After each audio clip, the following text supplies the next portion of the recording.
Hi, everybody. Welcome back to the Vitality Project. I'm Dr. Bob.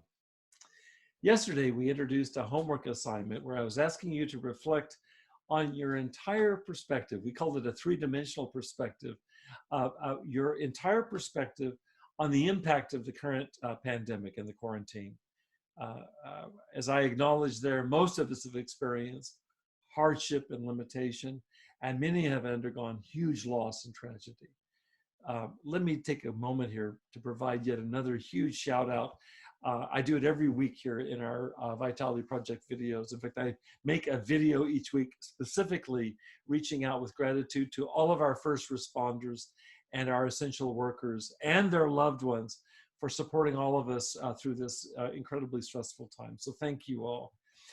And as I said yesterday, it's not to deny or minimize the stress, the hardship, even the tragedy of this time, but is there perhaps more? That's the question.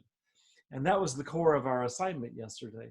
I asked you to see if you could identify any possible value that you might have gained even amidst this very obvious and I believe quite universal pain, limitation, and suffering.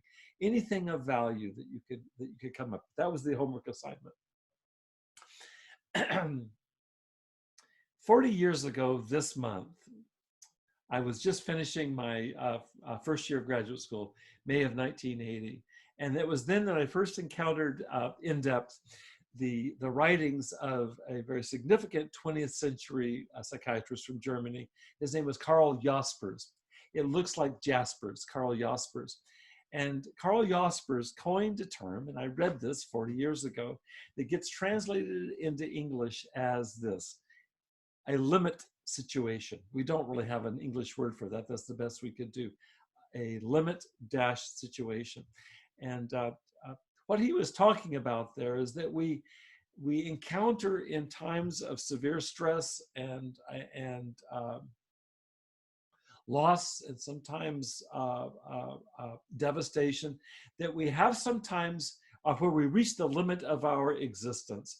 We have sometimes this experience where not only is our whole way of being broken open, but part of what comes up for examination are ways of our being, in his words, inauthentic. That is not true to our deepest selves. And that there's an opportunity to wake up in a sense where we're jarred awake during these limit situations, and that we can actually find new ways of living. So for today's homework assignment, what I want you to do is I want you to identify, is there any way in which the current pandemic and the quarantine, is there any way that you've experienced them breaking you free, breaking you out of old habits, inauthentic ways of living your life? For example, have you found yourself questioning some old ways of being, such as in your central relationships, or maybe it's in your work, or maybe it's in schooling for you, or maybe it's in your recreation and hobbies. Maybe it even has to do with some pesky old habits of yours that are bad habits that you can't seem to get rid of. Anything else come to mind? What we're talking about is looking at what's bubbling up for you during this time of admitted stress, something that might be an opportunity for not only examining, kind of turning it over and looking at it, but even possibly of reconstructing your life moving forward and integrating it into your life as a changed person. So what we're talking about here is another way to reduce stress is to find meaning amidst the stress. That's exactly what Dr. Jaspers was focused on, was finding meaning amidst stress and seeing if we can't find some way to move forward, having learned something new.